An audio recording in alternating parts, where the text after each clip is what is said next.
Number 1. Deltarune Chapter 4 is packed with mysteries, featuring hidden rooms, unexpected dialogue, and mind-blowing characters. In Hometown, we encounter Onion, one of the strangest Lighteners. This character doesn't even know their own name, and claims to hear a melody that seems to come from the deep sea, swearing they've heard it before and are determined to find its origin. And this isn't the first time an old song from the sea has been mentioned. River Person from Undertale has dialogue that brings up the same thing. In this chapter, Onion doesn't return. After a while, Susie says, "Looks like your weird friend is busy today. Let's go already." The curious part happens when you return. You find Striped Bird standing at the meeting point, preventing Chris from waiting for Onion. This is a rather special character, named Normal NPC in the code. Their main function is to block the second floor of the library, and as the chapters progress, they allow access to more books on that floor. They only appear once, and if you return to the library, they remain blocking the path. Their dialogue is very different in Chapter 4. Before, they just said they love to read, especially the books upstairs. Now, they say something distinct, as if noticing something or someone. "I love reading, especially, wait,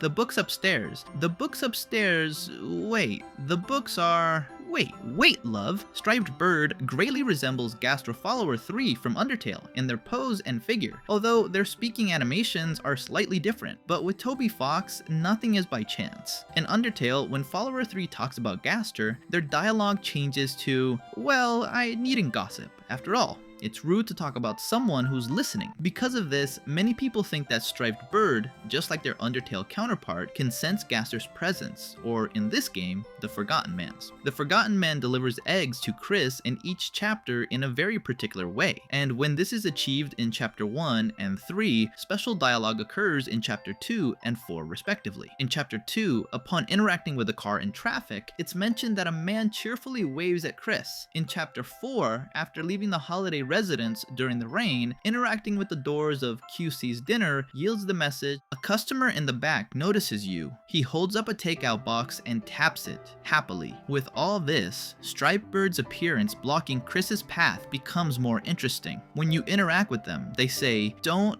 wait, especially the don't, and then only repeat, don't.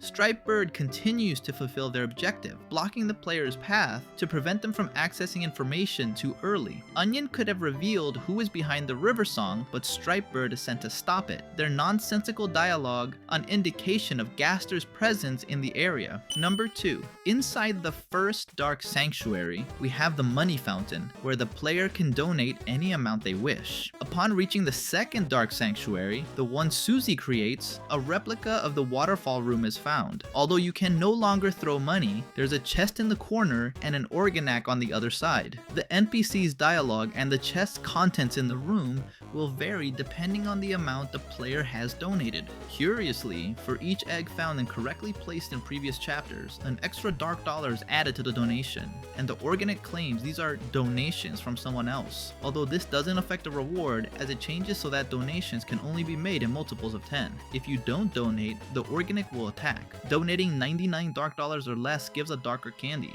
and the NPC states that small actions inspire others. $499 or less gives a Scarlixer, and the dialogue says that it was a good move. $1,999 or less gives a Revivement, and Organic says the National Mint would like to award you for your service. $9,998 or less gives a better tier, and the dialogue says that generosity made the heavens cry. And donating more than 9999 dark dollars gives the Gold Widow armor that grants +1 AT, +5 DF, and +1 magic, but reduces the amount of dark dollars obtained by 10%. The text states that it's literally a golden spider, which accumulates coins, reducing the group's earnings. When equipping the armor on Susie, she claims there's a spider on her head. Rousey says Itsy and or Bitsy, referencing the iconic song The Itsy Bitsy Spider. And when trying to equip it on Noelle, she says, "You, Chris, get that away. The most interesting part is the organics dialogue. How absurd. You may as well give money to a spider. All of this references Muffet from Undertale. Both the Gold Widow and Muffet's products cost 9999 gold. So this item could be of great importance in future chapters and be key to finding Muffet as an Easter egg when she appears in the games. Number 3. One of Deltarune's biggest mysteries is Friend, a character who first appears for an instant in chapter 2 and has since appeared in every chapter. Not much is known about them, but their form seems to have been revealed in Rousey's story about how the Dark Worlds work, bearing an incredible resemblance to Endogeny from Undertale. There's another character who seems to have been in all chapters, even if unseen, and that is that more than one secret boss seems to reference a person who intervened in their lives, changing them forever. Jeffa became very free and was taken for crazy. Spamton achieved success only to lose it after receiving a call. Even Gerson claims he found the shadow crystal on his desk one day, giving him the feeling that someone wanted him to use it. Spamton doesn't say who this person is, but when asked about a friend, he constantly mentions Mike. In chapter 3, we discover that Mike is Tenna's assistant and the last of his team to abandon him. However, in chapter 4 in Castletown, it's revealed that 3 Darkners had been impersonating Mike to appease Tenna, which confirms that the Mike we see in chapter 3 is not the real one. Curiously, the representation of Cat Mike presents him with a face very similar to Friend's, possibly referencing the theory that Friend was Mike. And although this boss seems to mock fan theories, like another character referencing the Woody theory, Toby might be trying to hide Mike's connection to Friend by making it seem like a joke. But within Batat, one of the minigames accessible after the battle, and curiously, Airwaves, its musical theme carries a leitmotif of freedom. We find many rare cats identical to those that appeared on Spamton's page and the same reference to Friend that the page hid. Collecting Friend can result in a loss of up to 50,000 points. This is very similar to what Noelle says happened to her in her game when she found the cat that gives negative points in the Cat Petters minigames. The fact that the behind the scenes Mike of chapter 3 is a sham doesn't eliminate the fact that a past Mike existed, just as elusive as Friend, seen by only a few like Tenna and Spamton. Their appearance even in Noelle's games confirms that they are an entity that has been exerting an external force on the Dark Worlds, seeking individuals with great desires. A jester who ended up seeing the whole world as a game. A salesman who saw his big shot and ended up in the trash. A father regretting not having told his child everything he wanted. Friend, in other words, could perfectly be Mike. Number 4. And speaking of mysterious characters, one of the most peculiar is the Everyman, a gag that appears in the first 2 chapters. Jevel's carousel attack can feature one with a duck head replaced by this character's. There's a graffiti of them in Hometown's alley showing their full body. They can appear in Pop-Up's attack, contrasting quite a bit with the other windows. And they can also appear as one of the heads in Queen's social media attack. Everyman doesn't speak in any of these phases, which contrasts with the other heads. And in Spamton's special Fun Pack shop, a fake review with the Everyman's image said, "Jeremy from a dumpster just bought this." In the chapter 4 files, there's an unused graphic called SPR Dark Shape Everyman. Dark Shape is the same name given to the Titan's bots. Only the Everyman's head and neck are shown.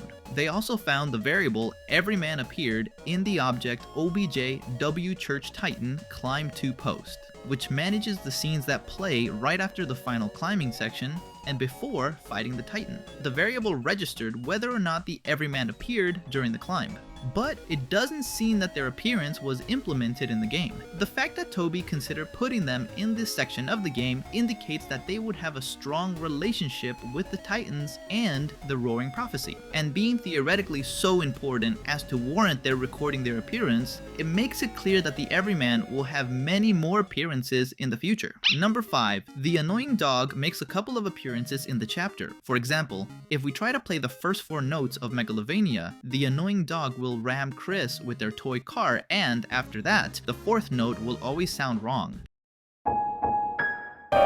The second occasion occurs after restoring the Dark Sanctuary. Chris can enter through the right door of the studio on the 2nd floor, and the room will have changed, now featuring 2 large climbable pillars with a chest at the top. The annoying dog enters, and watches Chris start a climbing race that cannot be won without tampering with the game files. But that doesn't matter because they're not interested in the chest, only a bone that was at the top. In the last Dark Sanctuary, near Gerson's studio, there's a room with bells. After ringing 3, the annoying dog appears, running Chris over forward to a game over, just like their appearance in Chapter 2. It's possible that one of the books from which Biblock's attacks appears has the annoying dog drawn on one of its pages. And finally, during the battle with Jackenstein, the neutral descriptions state that it's too dark to see what's there, encountering something different after each battle. Among these is what it describes as texture of a dog playing maracas, one of the ways the annoying dog can appear on the website. Number 6.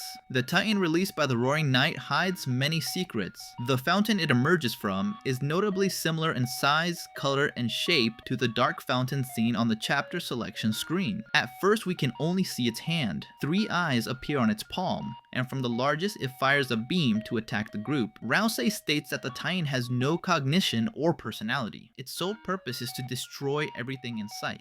Upon encountering it, a very peculiar silhouette is seen. Many describe it as a photorealistic human head with what appears to be a nose, mouth, and teeth. However, when the Titan fully reveals itself, its appearance does not match that of the silhouette, even with its wings closed. When it opens its wings, it reveals that it has no face, with a hole instead of a face, and a white star that serves as a shield and is strangely similar to a save point. Upon analyzing it, it says, "The fear of dark, which appears in many forms." If we try to spare it, a text will say, "But it was not something that can understand mercy." If the Titan is the literal embodiment of fear and darkness, then mercy, an act of compassion and light, is a concept fundamentally alien to its existence. It's like asking fire to understand water. Others have also noticed a strange resemblance between the Titan's spawns and another Undertale character, Memoryhead, an amalgamate from the True Lab, who shares the same silhouette. Curiously, this image went somewhat viral, showing the angel, and many claims it bears a huge resemblance to Gaster, although it's more similar to community depictions of Gaster than to Undertale's Mystery Man.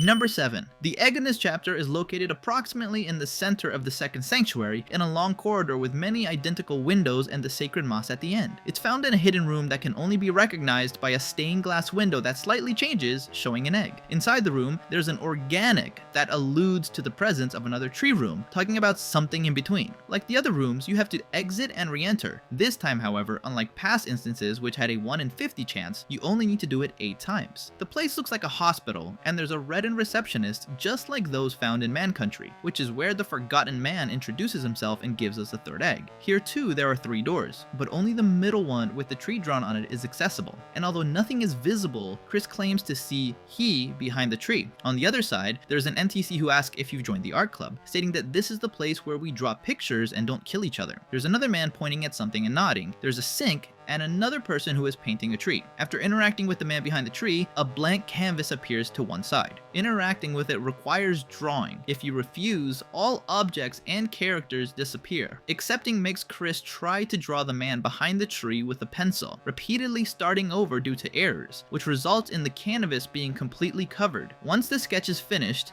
they paint the tree over it before picking up the egg from a nearby easel. The Forgotten Man, the other person, and the second canvas disappear, and Chris can leave the area. Optionally, the player can interact with the sink again for additional dialogue, describing Chris washing their hands, which says, "You ran water over your hands and tried them. Between your fingers, a faint gray crease glittered stubbornly. You can never wash it all away." Curiously, checking the sink and getting this message permanently activates a marker in the game, being an action that could have consequences in the future. But what is most striking is what Chris tries to clean. Something gray that shines, which connects directly with Man Country, where we can see a Rudden looking through a telescope trying to see as far as they can. The person assures that it doesn't look good. Chris can look, and a patch of completely gray grass is shown. The Rudden claims to feel nothing but evil in that place, and even the Forgotten Man states that this place is doomed to disappear very soon. Let's remember that gray is strongly related to the Goners in Undertale, corrupted versions of certain characters who lose their color and fall into despair. This same color is carried by the Amalgamates, Gaster's followers, and even the vessel the player creates at the beginning of Deltarune. Chris's stain could then be an analogy to their relationship with the Forgotten Man, and despite their attempt to clean the physical evidence, the metaphorical stain remains as proof of their link to a reality they cannot ignore. A bit crazy, I know. Number 8. When Chris locks the soul in the holiday closet, the player can access several extremely interesting dialogues, from Chris's peculiar call, Susie and Noelle's interactions, or the peculiar sequence that occurs in the weird route. But something very hidden are the moments when you can spy on Asgore. It seems to be a normal job where he plans to take a break to eat something, but then he says it's not time to take a break and he needs to concentrate more than ever, and he says he has to go look again. Later, we see him in Carol's room, a room that can only be visited in soul form. Asgore's dialogue and its implications in the prophecy as the boss of the next chapter have given us a whole video theorizing what awaits this character in the future, but something I barely delved into in this scene is that we see Asgore in front of a corkboard with some notes and threads connecting them.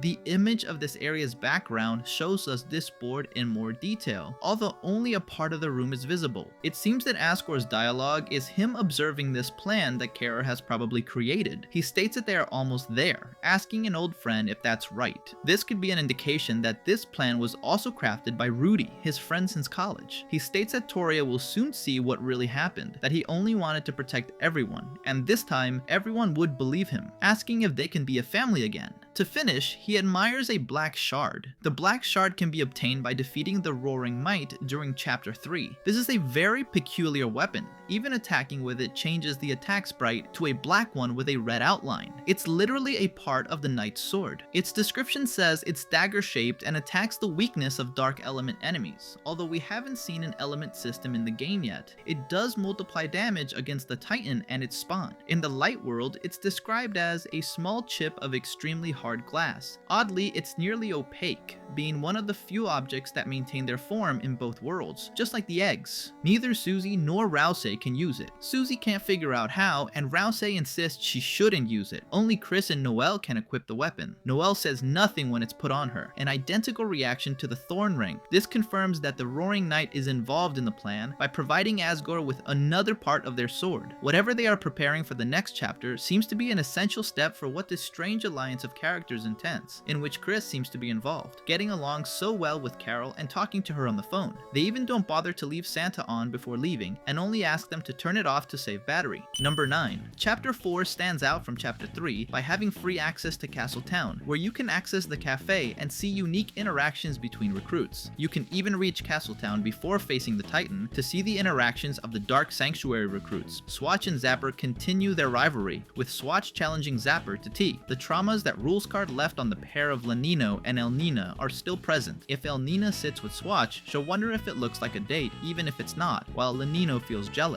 If Lanino is placed next to Gwei, he'll ask for help, confessing that he doesn't feel ready for another team relationship again, while Elnina thinks about making him jealous too, although Lanino isn't very good at distinguishing and confuses her with Mizzle and Miss Mizzle, but Elnina gets along quite well with both, something that doesn't seem to be the case between the Mizzles, as the smaller one doesn't seem to tolerate the older one. A curious detail that isn't from this chapter, but I noticed until the 4th, is that there's a possibility of losing a Chapter 1 recruit. In Chapter 3, if you backtrack after recruiting the Ribics, a single Rabbik will appear during an encounter with 2 Ribics. If the group attacks the Rabbik, it will stop being a recruit, disappearing from the list, although it will still appear with its friend Swatch cleaning. Number 10. Chapter 4 revolves around the Deltarune prophecy. We could make a whole video analyzing each prophecy and what it refers to, but there is one that stands out above all others. This one is found behind the structure that prevents it from being seen, and the text indicates the angel vanished will finally meet with its desire. Upon interacting with it, the whole group can see what the mural shows. Susie doesn't understand what she sees, Rousey states that it's about the angel, and the narrator says that looking at it made Chris feel strange and they didn't investigate further. There are multiple theories that try to explain what they saw in the image. The most interesting one claims that with the darkness of the scene, the player's image is reflected on the screen, and what everyone sees as the angel is the player observing from above. Cosmetric took on the task of investigating this hidden room after seeing so much fan interest in the prophecy, finding a placeholder associated with the text that seems to be the same image of the prophecy that says, "The prophecy which whispers among the shadows," and Castle Town with a pair of wings. This, which could be the use of the same panel during development, has made fans see the castle in a different light. Castle Town is also called by the name the player chose at the beginning of the game, and this dark world is molded according to the player's actions, bringing all the recruits and showing compassion